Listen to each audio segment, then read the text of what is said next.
যেখানে কবর মাজার আছে ওখানে তাওহীদ নাই, যেখানে বাড়িতে ছবি মূর্তি আছে ওখানে তাওহীদ নাই, যেখানে তাবিজ মাদুলি আছে ওখানে তাওহীদ নাই, যেখানে কুসংস্কার আছে, ভবিষ্যতের উপর বিশ্বাস আছে ওখানে তাওহীদ নাই। আর সবচেয়ে আশ্চর্যের কথা যে বর্তমান যুগে, আধুনিক যুগে শিক্ষিত মানুষরা পর্যন্ত তাওহীদ থেকে এমনভাবে ছিটকে পড়তেছে, যমুনা ফিউচার পার্কের মতো উন্নত জায়গায় ওই সমস্ত দরবেশ বাবাদের চেম্বার আমি নিজে দেখেছি, যাদের ভিডিও বক্তব্য প্রচার হয় ফেসবুক এবং টিভিতে। কামরূপ কামাখ্যা থেকে বিশাল জ্ঞান অর্জন করে এসেছেন, জিন পরীদের বশে এনেছেন, এই সমস্ত আউল ফাউল কথাবার্তা। কোহে কাফ থেকে এতদিন ধ্যানে ছিলেন, আধ্যাত্মিক গুরু আপনার সকল সমস্যার সমাধান করতে পারে, ব্যবসায় বরকত দিতে পারে, স্বামী স্ত্রীর মধ্যে মিল ঘটাতে পারে। আপনার সমস্যার সমাধান পেতে এখনই যোগাযোগ করুন। নাউযু বিল্লাহি মিন যালিক। এটা হচ্ছে আল্লাহর সত্তার সাথে, আল্লাহর ক্ষমতার সাথে, আল্লাহর গুণের সাথে ঠাট্টা মশকরা। এই জন্য আল্লাহ সব গুনাহ ক্ষমা করলেও এই গুনাহ ক্ষমা করবে না। সারা দুনিয়ার সব মানুষ একত্রিত হলে একটা মাছি সৃষ্টি করতে পারবে? মাটির নিচে যে পানি আছে, এই পানি যদি অনেক নিচে চলে যায়, যেখান থেকে মানুষ আনতে পারবে না, মানুষ পানি আনতে পারবে? আসমান যদি বৃষ্টি বর্ষণ না করে, মানুষ বৃষ্টি দিতে পারবে? পারবে না। এগুলো আল্লাহ সুবহানাহু ওয়া তাআলার কোরআনে ওপেন চ্যালেঞ্জ, যে আল্লাহ সুবহানাহু ওয়া তাআলা যদি বীজ থেকে গাছ না গজায়, আপনি আম গাছ লাগালেন, যদি আল্লাহ না গজান, আপনি সার, বীজ, যন্ত্রপাতি, অস্ত্রপাতি দিয়ে গজাতে পারবেন? সারা পৃথিবীর সব বিজ্ঞানী ডাক্তার পারবে? আপনার সন্তান হয় না, শাহ মখদুম, শাহজালাল, বাইজিদ বুস্তামি লন্ডন, কুয়েত, কাতার, বাহরাইন, মুম্বাই, বেঙ্গলোর সব ঘুরে শেষ, পৃথিবীর কোনো ডাক্তার, কোনো পীর সন্তান দিতে পারবে? পারবে না। এটা তো রাত দিন মানুষ দেখতেছে। এটা একমাত্র কার ক্ষমতা? আল্লাহ সুবহানাহু ওয়া তাআলার ক্ষমতা। যখন জাকারিয়া আলাইহিস সালাতু ওয়াস সালাম মারিয়াম আলাইহা সালাতু ওয়াস সালামের নিকটে যান, যেটা আল্লাহ কোরআনে বলছেন যে কুল্লামা দাখালা আলাইহা জাকারিয়াল মিহরাব ওয়াজাদা ইনদাহা রিজকা, যখনই জাকারিয়া মারিয়ামের নিকটে যান তখনই দেখেন অসময়ের ফলমূল, অসময়ের খাদ্যদ্রব্য। তখন তিনি জিজ্ঞেস করলেন, মারিয়াম আন্না লাকি হাদা, মারিয়াম অসময়ের এই খাবার কোথায় থেকে আসে? তখন মারিয়াম আলাইহিস সালাতু ওয়াস সালাম বলছেন, হিয়া মিন ইনদিল্লাহ, এই অসময়ের খাবার কার কাছ থেকে আসে? আল্লাহর কাছ থেকে। ইন্নাল্লাহা ইয়ারযুকু মান ইয়াশা বিগাইরি হিসাব, আল্লাহ যাকে চান তাকে বেহিসাব রিজিক দিতে পারেন। কথা আমার এখানে নাই, কথা তারপরে।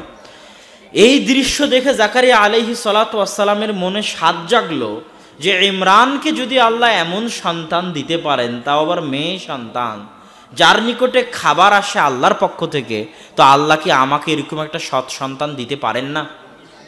হুনালিকা দাআ জাকারিয়া রব্বাহ, সাথে সাথে উনি সালাতে দাঁড়িয়ে গেলেন আল্লাহর নিকটে দোয়া করার জন্য। আল্লাহর নিকটে দোয়া করার সবচেয়ে বড় মাধ্যম কি বলেন তো? সালাত। যেই মুফতি আপনাকে বলবে যে 5 ওয়াক্ত সালাতের পরে একসাথে হাত তুলে দোয়া না করলে দোয়া হয় না, জানাজার গোরস্থানে গিয়ে মাটি দেওয়ার পরে একসাথে হাত তুলে দোয়া না করলে দোয়া হয় না, সে আসলে জানে না সালাত কি। কথা মনে বুঝতে পারেন? তাকে আরো 10 বছর পড়তে হবে সালাত কি এটা বোঝার জন্য। সালাত শব্দের অর্থই হচ্ছে দোয়া। সালাত শব্দের অর্থ কি? সালাতুল জানাজাহ মানে মৃত ব্যক্তির জন্য দোয়া করার সালাত। আর ওই যে 4 তাকবীরে যে সালাত আদায় করা হয়, ওখানে মৃত ব্যক্তির জন্য শুধু দোয়াই আছে। ওর চাইতে ভালো দোয়া সারা পৃথিবীর সব হুজুর কবরের পাশে দাঁড়িয়ে বাংলায় বানালে ওর চেয়ে ভালো দোয়া বানাতে পারবে না। কেননা ওই দোয়া যিনি শিখিয়েছেন তিনি মুহাম্মদ, আর তাকে যিনি শিখিয়েছেন তিনি আল্লাহ সুবহানাহু তাআলা ওয়া সাল্লাল্লাহু আলাইহি ওয়াসাল্লাম। ঠিক তেমনি সালাত হচ্ছে সবচেয়ে দোয়ার বড় মাধ্যম। তো জাকারিয়া আলাইহিস সালাম সালাতে দাঁড়িয়ে গেলেন কিসের জন্য? দোয়া করার জন্য। দোয়া করতে গিয়ে তিনি আল্লাহ সুবহানাহু তাআলাকে বলছেন, ওয়াশতা আলা রাসু শাইবা আমরাতি আকিরা, হে আল্লাহ, যুবক বয়সী সন্তান জন্ম দিতে পারিনি, আমার স্ত্রী বন্ধ্যায়, আর এখন তো আমি নিজেও বৃদ্ধ, আমার চুল আর দাড়ি পেকে কি হয়ে গেছে, সাদা হয়ে গেছে। আমি থুরথুরে বুড়ো, আমার স্ত্রী বন্ধা। যুবক বয়সে যখন আমার ক্ষমতা ছিল তখনই সন্তান হয়নি, আমার স্ত্রী বন্ধা। এখন আমার স্ত্রীও বন্ধা, সেও বৃদ্ধা, আমিও বৃদ্ধ, আমারও সন্তান জন্ম দেওয়ার ক্ষমতা নাই। সন্তান হওয়া এখন ইম্পসিবল, অসম্ভব। হওয়ার কোনো অপশন বা রাস্তা আমার সামনে নাই। কিন্তু আমি এটা জানি যে ইন্নাকা আলা কুল্লি শাইইন কাদির, আপনি সব কিছুর উপর ক্ষমতাবান। ফাআলুল লিমা ইউরিদ, আপনি যা ইচ্ছা তাই করতে পারেন। অতএব আপনি আমাকে একটা সৎ সন্তান দান করেন। তাহলে সন্তান কে দিতে পারে?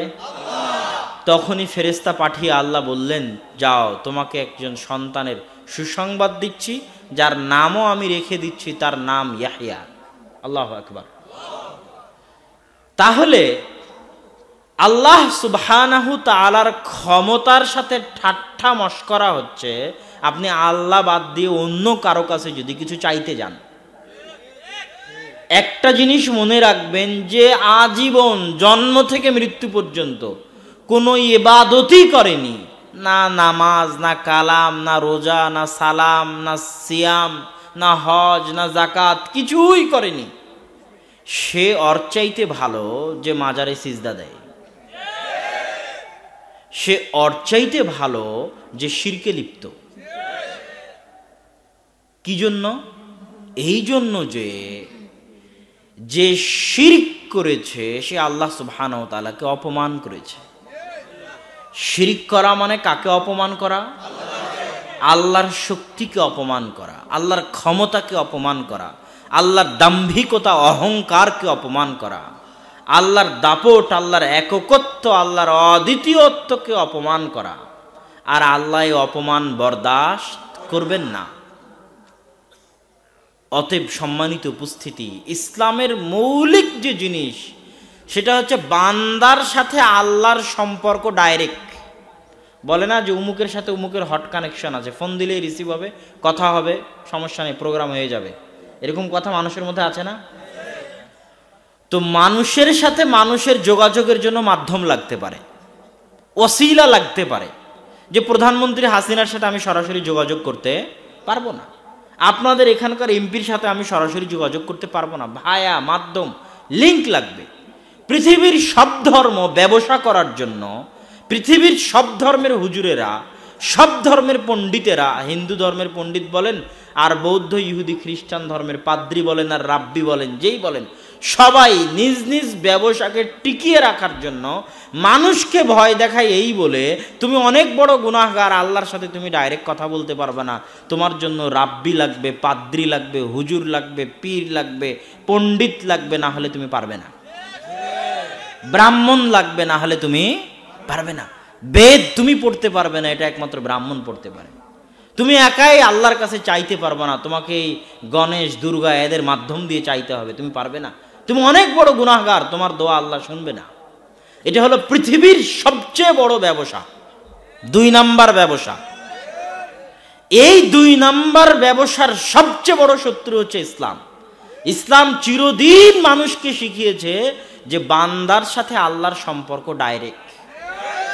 কত বড় অপরাধী, যত বড় অপরাধী হয় হোক, যত বড় অপরাধী হয় হোক, ওর সাথে আল্লাহর সম্পর্ক, ও চাইবে আল্লাহ শুনবে। এটাই আল্লাহর নিয়ম, আল্লাহ এটাই পছন্দ করেন, এটাই আল্লাহর দাসত্ব, এটাই আল্লাহর ইবাদত। 99 জনকে হত্যা করেছে, করে একজন আলেমের কাছে গেছে, আমি 99 জনকে হত্যা করেছি, ক্ষমার রাস্তা আছে কি? তখন সে বলছে না, ক্ষমার কোনো রাস্তা নেই। তখন ওকেও হত্যা করে দিয়েছে, 100টা পূর্ণ হয়ে গেছে। এখন ক্ষমার জন্য একজন বলেছে যে অমুক গ্রামে গেলে একজন আছে আলেম যে তোমাকে ক্ষমার রাস্তা বলে দিতে পারে। এখনো কি সে আল্লাহর কাছে ক্ষমা চেয়েছে? সে কিন্তু এখনো ক্ষমা চায়নি। হাদিসের ইবারতে স্পষ্ট প্রমাণ পাওয়া যায় সে এখনো আল্লাহ সুবহানাহু ওয়া তাআলার কাছে ক্ষমা চায়নি, চাওয়ার চেষ্টা করতেছে। চাওয়ার কি করতেছে? চেষ্টা করতেছে। পথিমধ্যে মৃত্যু হয়ে গেছে, জান্নাত জাহান্নামের ফেরেশতাদের গন্ডগোল লেগে গেছে। আল্লাহ সুবহানাহু ওয়া তাআলা জমিনকে বললেন যে যেই গ্রামের দিকে যাচ্ছিল সেই গ্রামের জমিনকে বললেন তুমি একটু এদিকে এগিয়ে আসো। আর এই গ্রামকে বললেন তুমি একটু দূরে সরে যাও। আর ফেরেশতাদের বললেন তোমরা মেপে দেখো কোন গ্রামের বেশি নিকটবর্তী। যে গ্রামের দিকে তওবা করার জন্য যাচ্ছিল ওই গ্রামের দিকে যদি বেশি নিকটবর্তী হয় তাকে ক্ষমা করে দিয়ে জান্নাতে দিয়ে দাও। তো এই বান্দা আল্লাহর কাছে এখনো ক্ষমা চায়নি, চাওয়ার ইচ্ছা পোষণ করেছে মাত্র। আর সে আল্লাহর কাছে চায়নি, চাওয়ার চেষ্টা করেছে মাত্র। তো আল্লাহর কাছে চাওয়ার চেষ্টা করেছে এমন বান্দা, ইচ্ছা পোষণ করেছে এমন বান্দা যে 100 জন নিরপরাধ মানুষকে হত্যা করেছে, তার এই চেষ্টা, এই ইচ্ছার মূল্য আল্লাহর নিকটে এত বেশি, এত বেশি, এত বেশি যে তাকে ক্ষমা করার জন্য স্বয়ং আল্লাহ কৌশল অবলম্বন করলেন। তাকে আল্লাহ ক্ষমা করতে চান, ক্ষমা করার জন্য কৌশল অবলম্বন করলেন। আল্লাহু আকবার। আর আমি নাকি আল্লাহর কাছে চাইতে পারবো না, নাউযু বিল্লাহি মিন যালিক। আমার নাকি পীর লাগবে আল্লাহর কাছে চাইতে। আল্লাহ সুবহানাহু ওয়া তাআলা মানুষের এটাই চান যে মানুষ আল্লাহর নিকটে চাক, এটা আল্লাহ পছন্দ করে। ইউনুস আলাইহিস সালাতু ওয়াস সালাম যখন মাছের পেটে, তখন তিনি বলছেন লা ইলাহা ইল্লা আনতা সুবহানাকা ইন্নী কুনতু মিনাজ জালিমিন। হে আল্লাহ, আপনি ব্যতীত কোনো সত্যিকার মাবুদ নেই, আর আমি অত্যাচারীদের অন্তর্ভুক্ত, নিজের উপর অত্যাচার করেছি। আল্লাহ বলছেন কোরআনে লাউলা ইউসাব্বিহ, যদি ইউনুস মাছের পেটে আমাকে না ডাকতো, লালাবিসা ফীহি ইলা ইয়াউমি ইউবাসুন, তাহলে আমি ইউনুসকে কিয়ামত পর্যন্ত মাছের পেটে রেখে দিতাম। তো ইউনুস আল্লাহর নবী, এটা কি আল্লাহ জানেন না? ইউনুস আলাইহিস সালাম না চাওয়ার পরেও, চাইলেন না, দোয়া করলেন না। ইউনুস আলাইহিস সালাম তো ভাবতে পারে আল্লাহ তো জানেই যে আমি মাছের পেটে আছি, আল্লাহ বাঁচাবেন। কথা বুঝতে পারেননি মনে হয়। ইউনুস আলাইহিস সালাম তো ভাবতে পারেন যে আমি তো মাছের পেটে আছি, এটা তো আল্লাহ জানেন, আর আমি আল্লাহর নবী, অতএব আল্লাহ আমাকে কি করবেন? বাঁচাবেন। কিন্তু তিনি কিন্তু তা করেননি। তিনি কি করেছেন? চেয়েছেন। কেননা চাওয়া আল্লাহ পছন্দ করে। চাওয়া আল্লাহ কি করেন? পছন্দ করে। ফেরাউনের নিকটে মুসা আলাইহিস সালাতু ওয়াস সালামকে আল্লাহ যেতে বললেন। মুসা আলাইহিস সালাতু ওয়াস সালাম বলছে আমার কয়েকটা সমস্যা, তার মধ্যে একটা সমস্যা, আমার জিহ্বা পুড়ে গেছিল আগুনে, তোতলা আমি। আল্লাহ বললেন বলো রব্বি শরাহলি সদরি ওয়ায়াসসিরলি আমরি ওয়াহলুল উকদাতাম মিন লিসানি ইয়াফকাহু কওলি। হে আল্লাহ, আপনি আমার অন্তরকে প্রশস্ত করে দিন, আমার কাজকে সহজ করে দিন, আমার জিহ্বায় যদি জড়তা থাকে দূর করে দিন। জিহ্বার জড়তা ভালো হয়ে গেল। মুসা আলাইহিস সালাতু ওয়াস সালাম, আল্লাহ আমি একাই যেতে ভয় পাচ্ছি, ফেরাউনের লোককে এক থাপ্পড় দিয়ে মেরে দিয়েছিলাম। আল্লাহ বলেন তোমার ভাইকে সাথে দিলাম, তোমার ভাইকে নিয়ে যাও। এবার আল্লাহ সুবহানাহু ওয়া তাআলা লাঠি দিলেন, মুজিজা দিলেন, ভাই দিলেন, মুখের জড়তা দূর করে দিলেন। এবার রওনা দিবেন মুসা আলাইহিস সালাম। তখন আল্লাহ সুবহানাহু ওয়া তাআলা বলছেন ওয়ালা তানিয়া ফি যিকরি। মুসা তুমি যাচ্ছ, তোমার সব ব্যবস্থা করে দিলাম, মুসার সাথে নরম ভাষায় কথা বলবা, সব শিখিয়ে দিলাম। তবে একটা জিনিস মনে রাখিও, আমাকে ডাকতে ভুলিও না। আমাকে ডাকতে যদি ভুলে যাও তাহলে সব কিছু উল্টে যাবে, কিছুই ঠিক থাকবে না।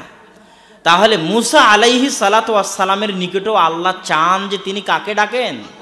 আল্লাহ সুবহানাহু ওয়া তাআলাকে ডাকেন, তার নিকটে হাত উঠান, দোয়া করেন, তাকে স্মরণ করেন। এটাই আল্লাহ সুবহানাহু ওয়া তাআলার দাসত্ব।